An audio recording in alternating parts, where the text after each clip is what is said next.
लोकसभा के चुनाव में महाराष्ट्र में इंडिया गठबंधन मेजॉरिटी लेके आए, जीत के आया और विधानसभा के चुनाव में कुछ ही महीने बाद इंडिया गठबंधन बुरी तरह हारा। उस समय हमने कुछ ज्यादा बोला नहीं, मगर हमने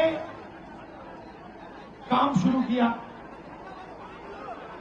21वीं सदी है, डेटा की सदी है, डेटा की सेंचुरी है। हमने डेटा देखना शुरू किया और जैसे ही हमने डेटा देखना शुरू किया हमें पता लगा कि लोकसभा में और विधानसभा में 1 करोड़ नए वोटर शामिल हुए। मतलब विधानसभा में 10% ज्यादा वोटरों ने वोट किया। और जब हमने पता लगाया कि ये वोटर कहां से आए, ये कौन है, तो आश्चर्य की चीजें निकली। हर कंस्टिट्यूएंसी में जहां भी वोटर बढ़े, जिन जिन कंस्टिट्यूएंसी में वोटर बढ़े, वहां पर बीजेपी जीती। सारे के सारे वोट जो नए वोट आए वो सारे के सारे बीजेपी को गए। एक बिल्डिंग में 4000 5000 वोटर रजिस्टर हुए। गरीबों के वोट काटे गए। और जब हमने इलेक्शन कमीशन से कहा कि आप हमें वोटर लिस्ट दीजिए, आप हमें वीडियोग्राफी, जो हर पोलिंग बूथ में वीडियो लगा हुआ है, वो दीजिए। इलेक्शन कमीशन बिल्कुल शांत हो गया, चुप हो गया, एक शब्द नहीं कहा।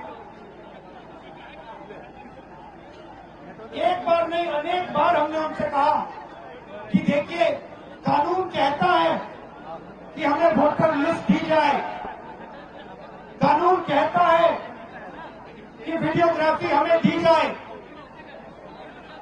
आज तक महाराष्ट्र की वोटर लिस्ट हमें नहीं मिली।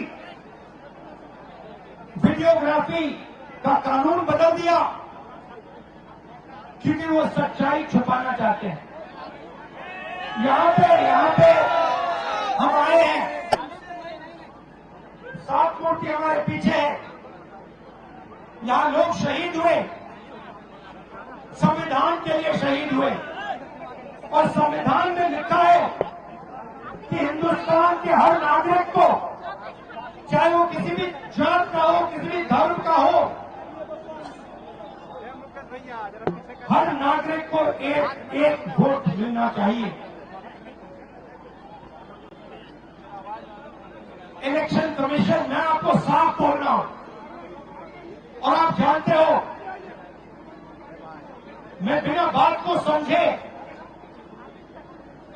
बिना गहराई में जाकर मैं नहीं बोलता हूं। मैं हिंदुस्तान की जनता को और बिहार की जनता को कह रहा हूं कि महाराष्ट्र का चुनाव चोरी किया गया था, और जैसे महाराष्ट्र का चुनाव चोरी किया गया था, वैसे ही बिहार का चुनाव चोरी करने की कोशिश की जा रही है। देखिए, उन्हें पता लग गया कि हमने महाराष्ट्र मॉडल समझ लिया है, इसीलिए वो हम नया बिहार मॉडल लाए हैं। और मैं आपको साफ बताना चाहता हूं कि ये गरीबों का वोट छीनने का तरीका है। ये और मगर ये इन लोगों को मालूम नहीं है कि ये बिहार है। ये बात समझे नहीं है, ये बिहार है और बिहार की जनता ये कभी नहीं होने देगी।